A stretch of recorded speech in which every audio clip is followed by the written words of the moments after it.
Joining us today is Brandon Aaron, a former Navy nuclear technician who's now helping companies connect with high-impact veteran talent. Brandon served in the United States Navy as a submarine-qualified nuclear electrician's mate aboard the USS Nebraska and USS Michigan from 2011 to 2017, gaining valuable technical expertise in one of the military's most demanding roles. Now, Brandon is the founder and president of Hire One, a disabled veteran-owned recruiting firm that places Navy nukes and other technical veterans into mission-critical positions across industries. We're looking forward to hearing about Brandon's journey from submarine service to entrepreneurship and how he's creating opportunities for fellow veterans. Welcome to the MilCom Founders Podcast, where we champion and celebrate military community business founders. In each episode, we will talk with a MilCom business founder to learn how they work through various obstacles and opportunities in business and in life. I'm your host, Rod Loches. Let's meet today's guest.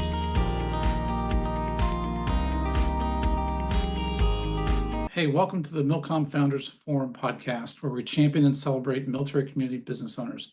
I'm your host, Rod Loches.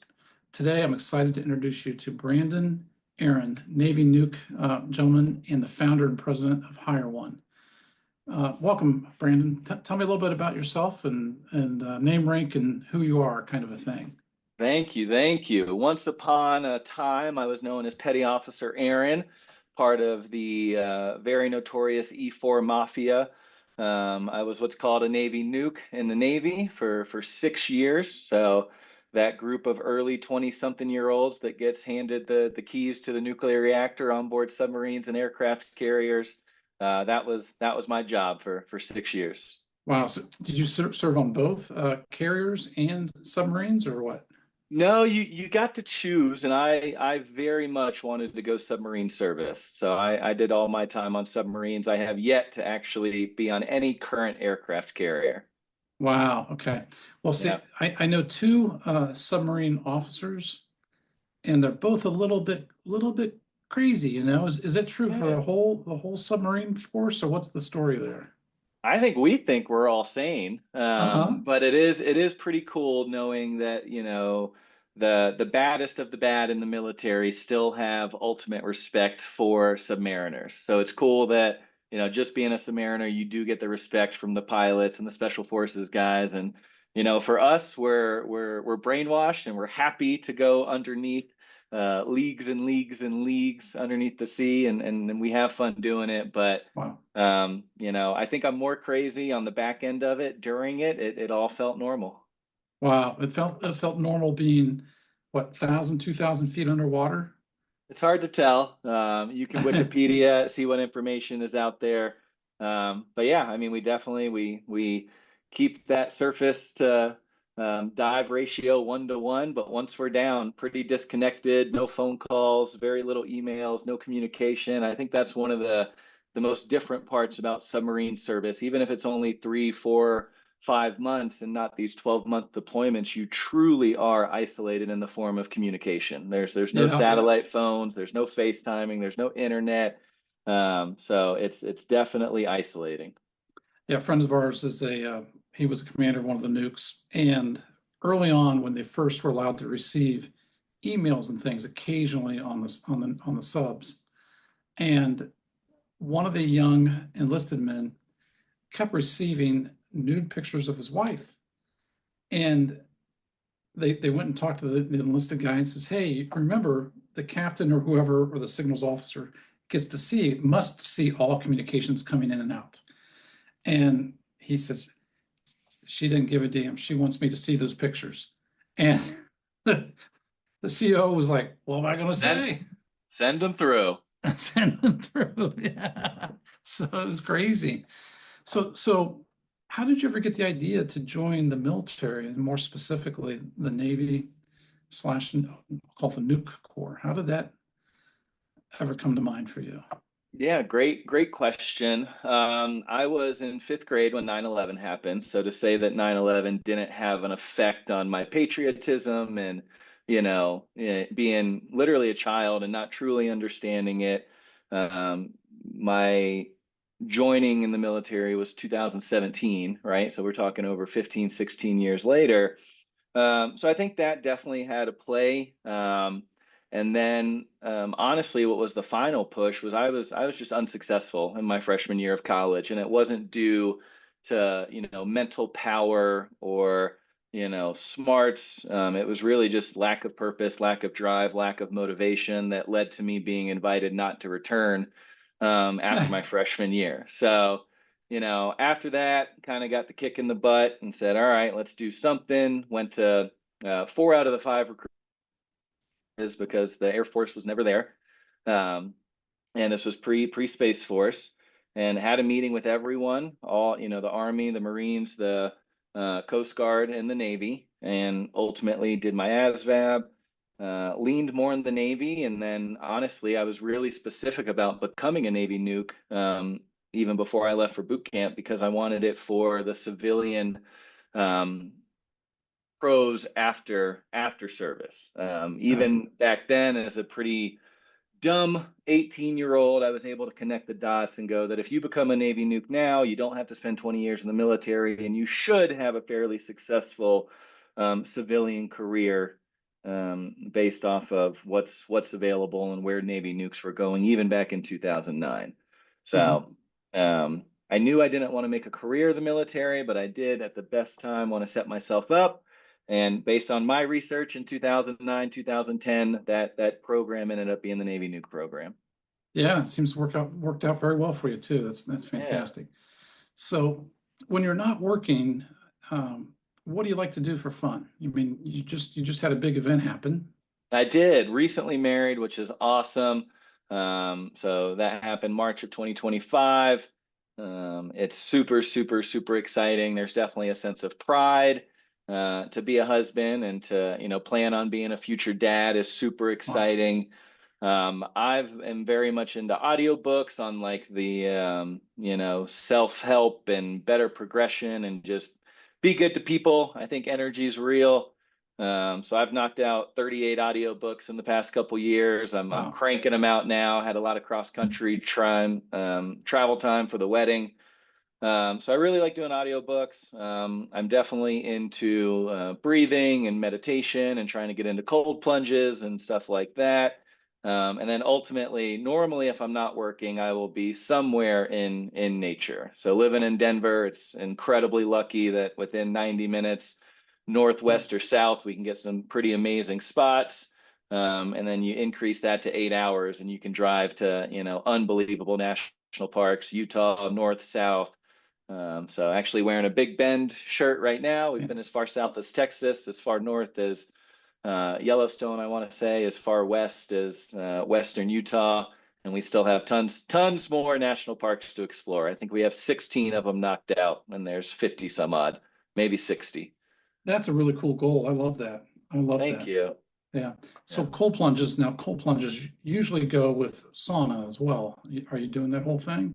No sauna. I have my version of what I call the poor man's cold plunge on my porch. I think accessibility for me and affordability was super important to it. In Denver, a big city, everything's expensive. I can't pay 25, $30 a session.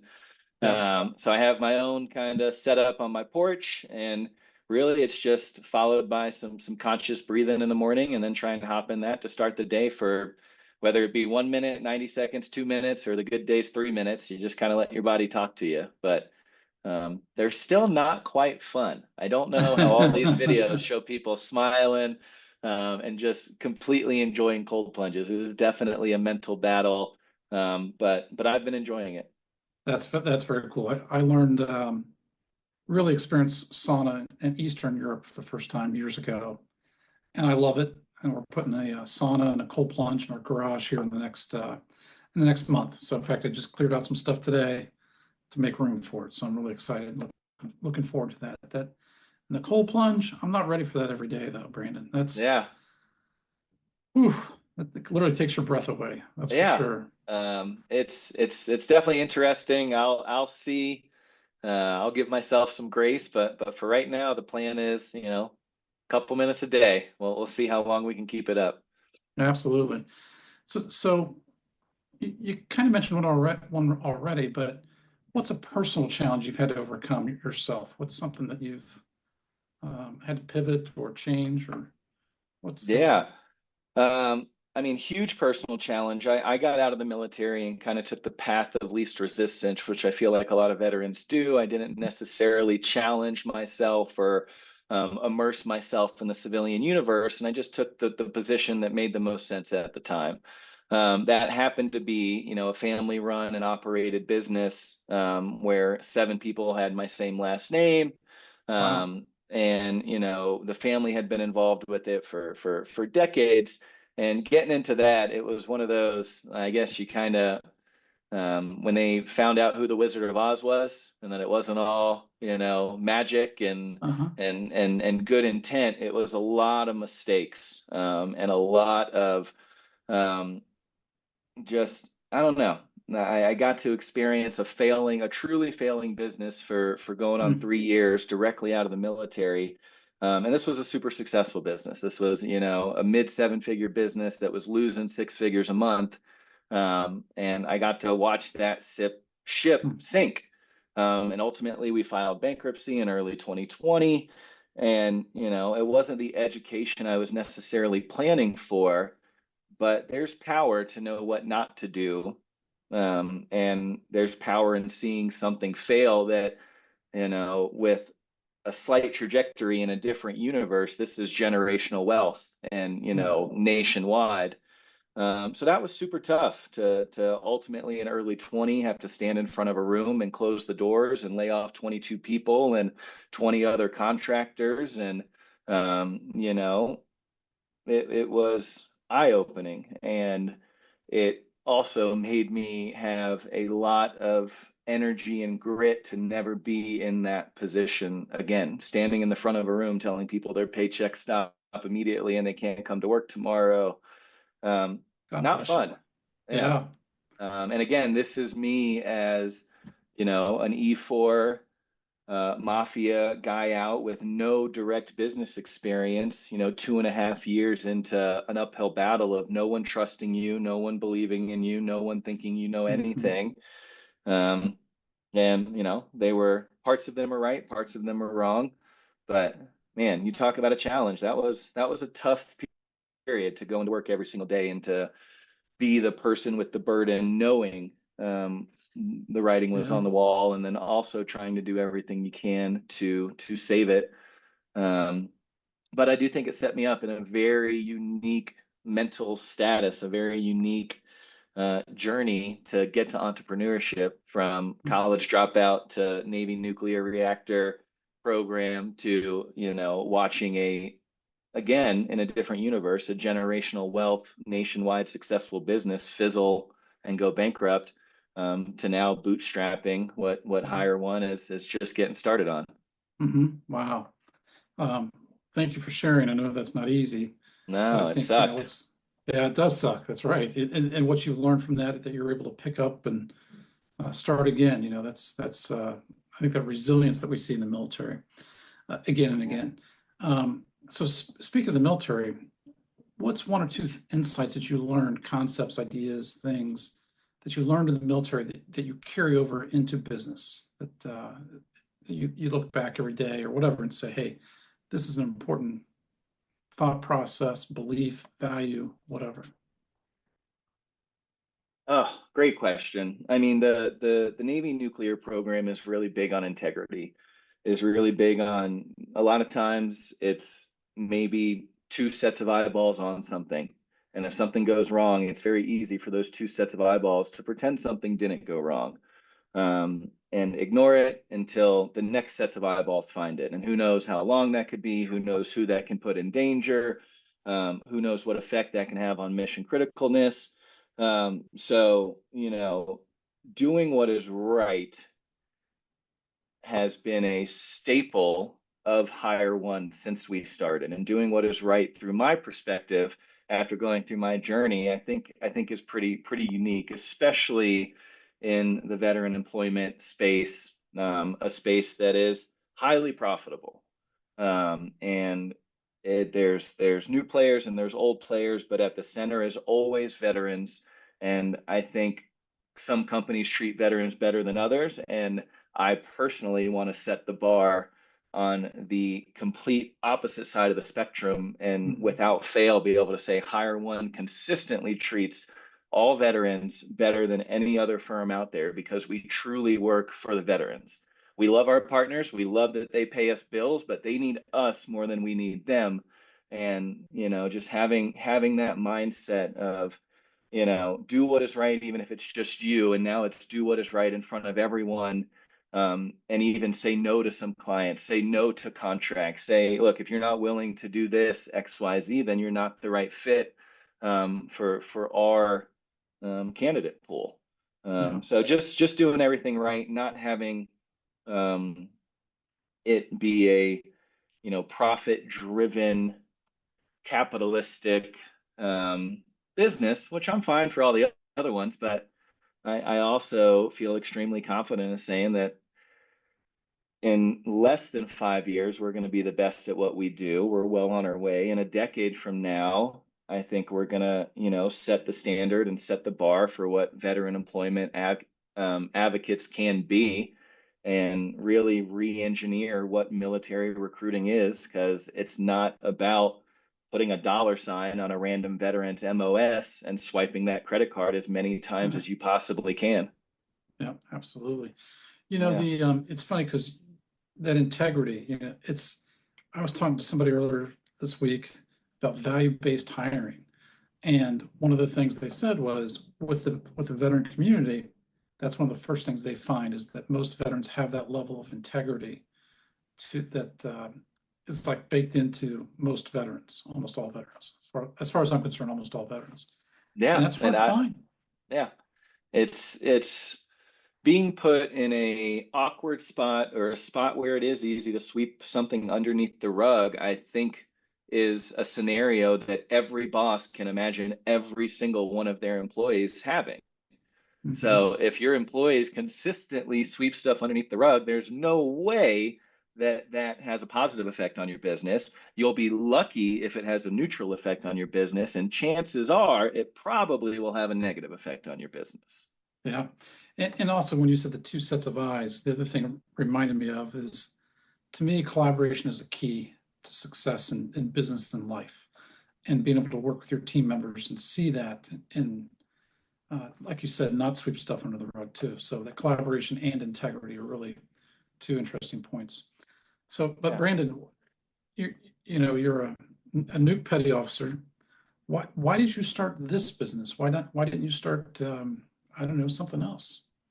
Great question.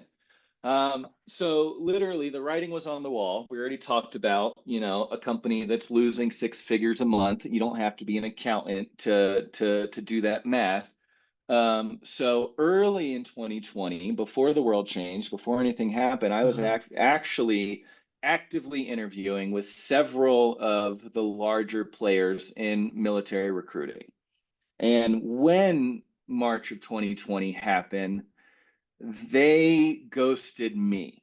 Mm, And in my opinion, I was about to come in to your organization, bill seven figures of bills, and ask I would get compensated 10, 11, 12% of my book. And I was happy and I was excited, and it was going to be a new chapter, and I would have been one of the best, what do they call it? Account executives in the military recruiting space, but they couldn't even tell me, hey, Brandon, the world is changing. We don't know what's happening. We'll call you back. They had no feedback loop. And it was literally, as a polite squeaky wheel and a veteran who just filed bankruptcy with a company and trying to get employed, to go from a super high, you have this job, you just met with the VP, we're getting ready to write you an offer letter, you've been through 3 or 4 interviews, you are freaking excited, you can see your new life, to being ghosted. And I consider myself an elite candidate, and I was going to come in and I was going to bust my butt and make your company so much money, and you can't even have a system in place to just give me bad news or even neutral news. Instead, you ignore it and you turn your back and you let this snowball in my brain evolve And it sucked. It sucked a lot. And Yeah. I went on unemployment, as a lot of people did in that space. That was, I never thought I was going to be on unemployment, but that was the golden era of unemployment. It was federally subsidized at a limit that was crazy. I think North Carolina unemployment 400% or Oh something my. like that. Yeah. So I did that for a little bit, and then I quit unemployment early because I was going crazy. I started selling motorcycles in downtown Raleigh. Love motorcycles, big motorcycle enthusiast. Had one day in my first 60 days where I sold 5 motorcycles in one day. I was incredibly good at Wow. it. But I was working Saturdays, I was working rainy Tuesdays. Um, Motorcycle dealerships is not much different than high-end retail. So imagine working in a Rolex store or a Louis Vuitton store. It's not much different than that. This is Yep. an accessory that most people don't need and a lot of people like to look at. 2 months in, walked into the GM's office, quit. Within 2 weeks, had the Hire One Wow. LLC filed, connected with Bunker Labs late in 2020, and January 1st walked into a WeWork space in Raleigh, North Carolina, attached to the Veteran Residence Program Hmm. of Bunker Labs. At that point, was a 6-month in-person incubator. I know they've made some changes, but for 6 months, I got to work side by side with other veteran entrepreneurs in a beautiful downtown Raleigh office, and that was the start of Hire One. Hmm. So. Let me take a Insane. step back. What kind of Yeah. bikes?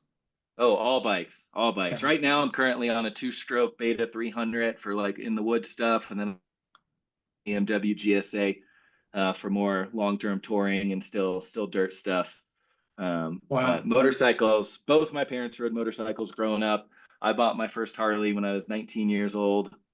Um, and yeah, they've been a part of my life for forever. I've owned everything from super sports to naked bikes to cruisers to adventure bikes to two strokes. So Got it. everything. Boy, I've done all kinds of crazy things.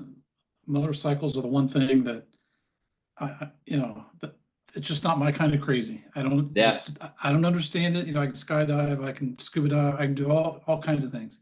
But motorcycling, not for me. So it's I funny. I will say since moving to Colorado, I ride a lot slower and enjoy a lot more dirt stuff. So Okay. there'll be days where I'm in first gear all day long, just going up and down mountains. Uh-huh. Average speed 7.5 miles an hour. So it's a different Wow. style of riding, but still unbelievable. Getting out in nature, having the peacefulness, the quietness, whether you do it on a bicycle, your own Yeah. feet, a car, or a motorcycle. That's kind of it's been fun merging those two. Yeah, it's interesting is almost every time that I've done one of these podcasts is we have to find our way to find our own Zen. And Hmm. yours on a daily basis is the cold plunge, God bless you. And Yeah. then the bike, the motorcycling and finding that Zen where nobody else can talk to you and you can just have those epiphanies and have those conversations with yourself. 100%. It's really cool. The So go back, let's, if we could, drill into, you kind of took a niche approach. How did that come about? Why did you decide to go focus on the nuke to civilian opportunity? How did that come Yeah. about? So in the first year doing Hire One, we actually came on to the market as, more of an HR small business consultant. We'll do everything from staffing to hiring to helping with your accounting. It was essentially what I first built was, man, what could have saved the business that I just filed bankruptcy with, right? What could Got it. have made this potentially successful business not be successful at all? And I kind of reverse engineered that. I'm like, if that business had these three things, I think it would have made a lot of help. So I made a very amateur mistake that many junior entrepreneurs make is, I built something first, or I thought I had a problem first. Wow. And that brought me to, an obstacle that so many veterans find themselves in is they picture and they daydream and they get so excited about being an entrepreneur and hitting that first metric, whatever you call it, whatever revenue metric, and you daydream about that before you even sign your first 5 to 10 customers. Yep. So I really got focused on, look, man, you can't do anything until you sign 10 customers, and then going through 10 customers, we kind of realized what they were willing to pay for, what they liked, what they didn't like. And for whatever reason, it always came back to, veteran engagement, veteran relations, veteran employment.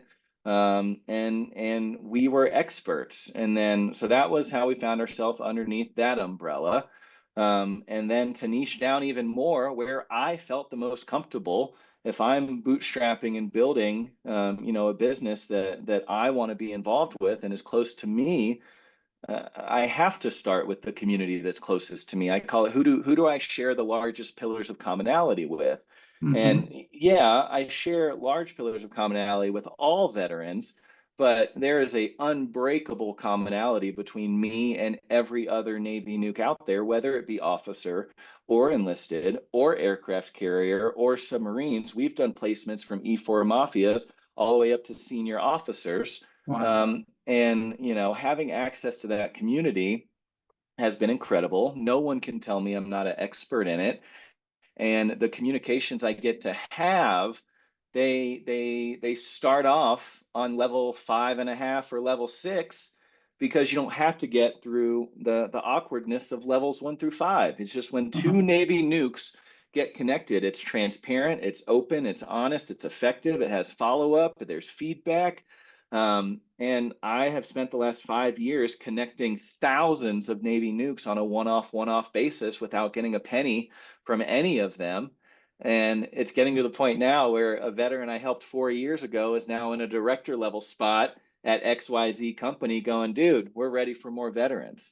So it just goes back to I've truly focused on working for our candidate pool and Navy nukes, and I've Yeah. had every opportunity of how do I treat this veteran? It's been put through the Brandon Aaron Hire One filter, and that is, even if, especially if you can't place this veteran in a partnership opportunity, then you best damn make sure that this veteran leaves with resources and tangible homework that they're going to do to better their own situation. So it's the mentality of, I talk to maybe 500 veterans a year. We hire 10% of those. The other 450 get the exact same VIP treatment from me and my team, and they go out and fish for themselves and have a Yeah. constant resource. So we're kind of building what TAPS could be or should be. That's right. One thing you mentioned to me one time at a Bunker Labs IVMF event was you want the nuke, I'll call it the nuke core, to be seen as elite, Yeah. elite in an academic way. I'm not going to steal any more of your thunder. Share that vision you have compared to the SEALs, the Green Berets. Tell me about that vision you Yeah. have. So there are 6 branches of the United States military. There is one branch that has nuclear power, and there is one program that teaches these candidates about nuclear power. If you don't think that the United States military has put tens, if not hundreds of $1 million towards building out the avatar demographic key points that make a good nuclear reactor operator since the 1960s, you're lying to yourself. So you have a program that the United States government continues to evolve and to make the most elite academic training program that exists across all 6 branches of the military. We can't do as many push-ups and pull-ups as Navy SEALs, but our brain gets worked out twice as hard. Um, and when it comes to retention of knowledge, understanding of policies, just data and doing what is right, we far exceed civilians by far, but most other veterans. And it's such a niche community that not many people know about. If you go back 2 decades ago, nuke would basically just go to commercial nuclear power. And now here we are in 2025, where the Navy nukes talent, they're obviously still needed in commercial nuclear power, but the skills and resources are valuable in so many other areas. And companies like Amazon and Boeing and Lockheed Martin and Northrop and these huge companies, McKinsey, they've all already noticed this talent, and they've built internal training programs over the past decade to really utilize this talent. So if companies like Microsoft and the U.S. Navy they just put out a commercial during the college football playoff game. It was a no shit Navy nuke commercial. Microsoft is putting out direct advertisements with no fluff, Wow. no editing of a Navy nuke who's got a beard and huge gauged ears and, dyed hair pulled back and a nostril ring, but they're kicking ass that Microsoft still wants more of them. So we are a unique group. It is honestly hard for one Navy nuke and another Navy nuke to truly talk about what we did.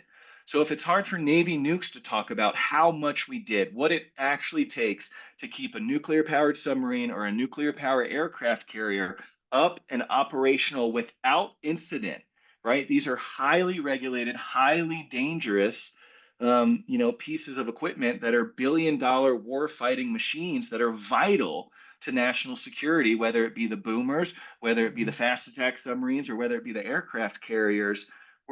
We are brainwashed into a level of eliteness that most of us don't even appreciate.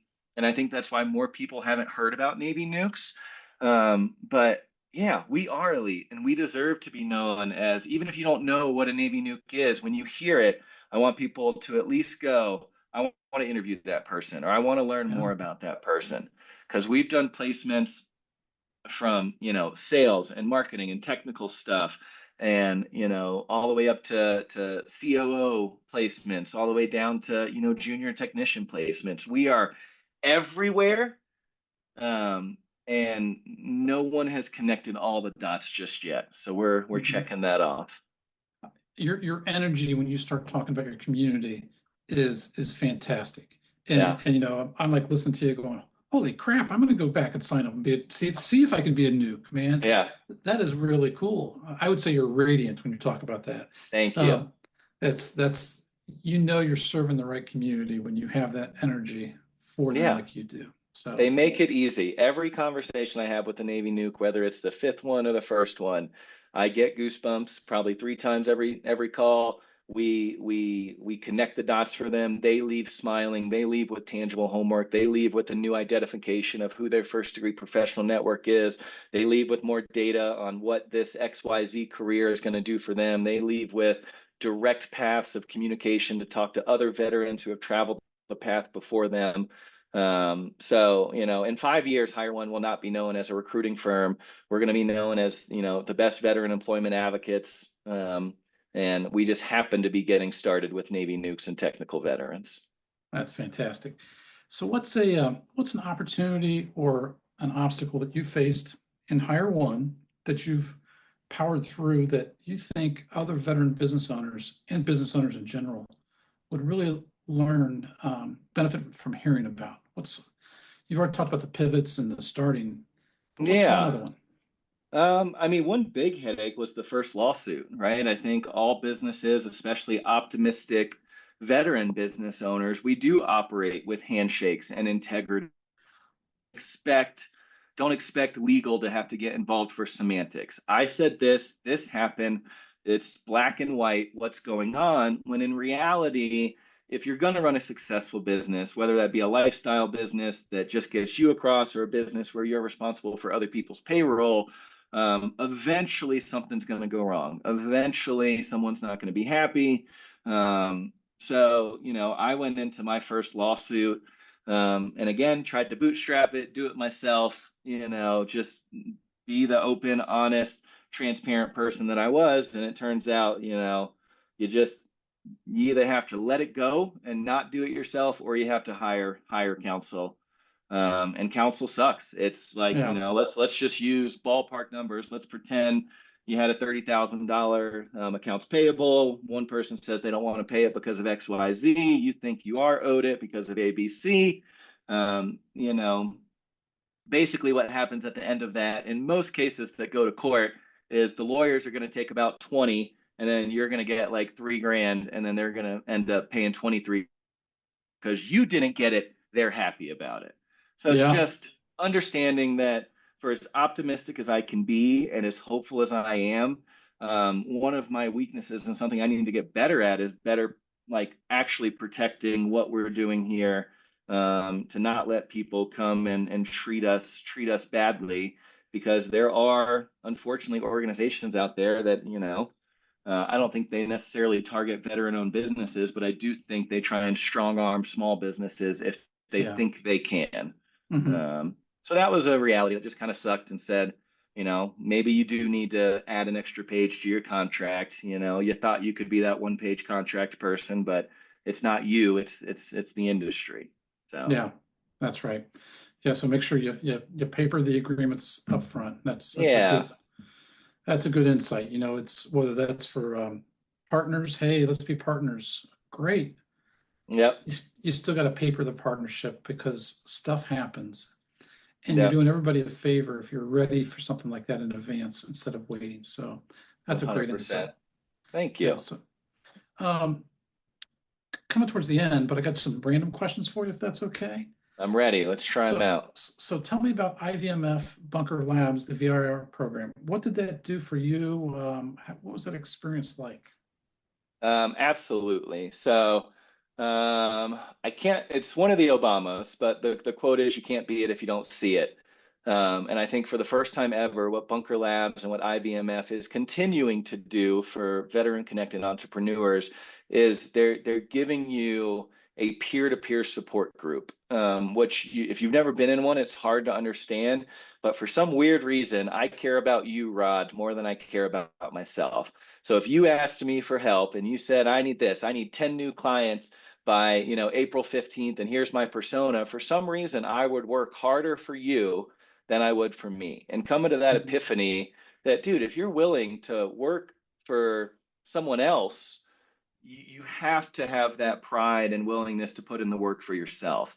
Um, and then, having the IVMF alumni team be everything from, military connected spouses who run a 5-figure business garage for supplemental income to people who are funding $3 million in their round one raise. It's such a journey of entrepreneurs that you can find some inspiration and you can get Mhm. inspired. And once you have peers holding you accountable for what you said you were going to do, it just adds that extra layer of accountability, which I think is missing. For example, when I flunked out of college, if that extra layer of accountability, let's say I had to meet every month with 5 other people who flunked out of college. Maybe I would not have flunked out of college if I had that extra layer of accountability. So I think Mm. that's what Bunker Labs does for me. I know they've shifted it. I think it's a 10-week digital program now, which is going to increase access, right? Increase people that can actually do it, which I think is great. I do think that from the start that IVMF and Bunker Labs has been you get in what or you get out what you put in, right? Yep. So you have to be willing to break out of your comfort zone. You have to be willing to talk openly about your hardships, your mistakes. We definitely celebrate wins, but I think most entrepreneurs have more speed bumps than wins the first Yeah. 36 months. Yeah, Um, absolutely. so yeah, it connects you with an accountability group and a peer group that's 100% veteran connected. So again, you're kind of starting off on level 4 or 5, as opposed to having to be like, oh, where are you from? What do you do? Do you have any kids? It's just veterans connect. Yep, absolutely. Absolutely. Hey, what's a big challenge? What's a major challenge of being a business owner and one of the most reward? Let me forget about the challenge. We talked about it. Tell me one of the most rewarding things about being your own boss, about owning your own business. What's the best thing about it? Yeah, for Brandon Aaron, it's work-life balance and has been since day one. Um, it's hard to imagine, but the Navy nuclear program had me working 120 hours a week for about 3 years straight, and that was with a boat on dry dock and my home being 15 minutes away. Wow. We were 3-section rotating duty consistently. We literally cut open the submarine. We removed the old uranium. We put new uranium in, and we patched the submarine back up. It was a multi-year process that, personnel, um, uh, morale is a very low priority. So when I got out of the military, work-life balance was important to me. That's one of the main reasons I quit selling motorcycles because it was high-end retail. So for me, the best part is that you can truly set your values and then build something around them. I took yesterday off because I had a friend in town who was Awesome. skiing over the weekend and I hadn't seen him, don't get to see him very often. So yesterday, instead of working, I was able to go get a pizza with him, hang out by the pool, get a little sunshine, and come into work on Tuesday and nothing burned down. Yeah. So you can, with intent, you can build anything you want it to be. If you want to build a unicorn and do a $400 million exit, it's possible. If you want to build a lifestyle brand that supports you and your family with minimal, overtime, it's possible. If you want to be somewhere in the middle, it's possible. So you Yeah. can build what you want and you can do it your own way. No Harvard Business MBA is looking at Hire One's journey and clapping. But I, as a veteran entrepreneur, am so excited and so comfortable that I don't care that a That's right. veteran Harvard MBA isn't clapping. That's right. Well, the whole thing of VC money, and VC money has its place, but like 1/4% of all businesses ever started, or even less than that, ever get VC funding. Yeah, What about the 99.7775 or whatever percent it is? 100%. It's like that's where the meat and potatoes is, Yeah, and that's where the excitement is. And VC fund money, giddy up and go. It's great for yeah, very, very few people. So it's a tough thing. Hey, 100%. one last question. Um, okay, two last questions, Brandon. We're coming to the end, I promise. No Um, worries. I'm having fun. what's a resource that you would say has been very valuable to you, whether it's a podcast, a book, a blog? What's one or two podcast, whatever things that you Yeah, found to be valuable to you? man, one of my best resources is the Libby app, Libby. And if you don't have the Libby app, essentially what it is, it's basically a Kindle. It's a digital library that most cities in America, you can get a digital library card. So whether you live in rural, so whatever, or if you live in New York City, so basically you can get a digital library card from your whatever local library. You plug that digital card into Libby, and you have unlimited access to free books and audiobooks. So those 38 audiobooks that I've done in the past 2 years, $0.00. You rent them just like a library, which I think actually increases the completion rate. Because if I spend $20 and buy a book off Amazon, I don't have to read it. I spent money on it.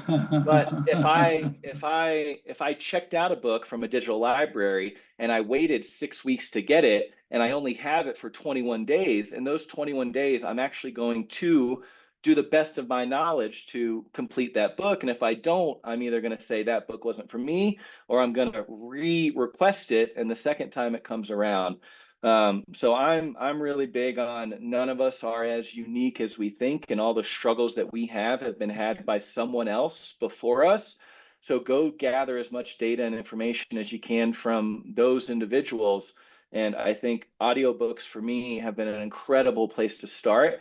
And I don't know, let's just say an audiobook costs $10 per audiobook. I don't want to spend $400 or $500 on audiobooks either.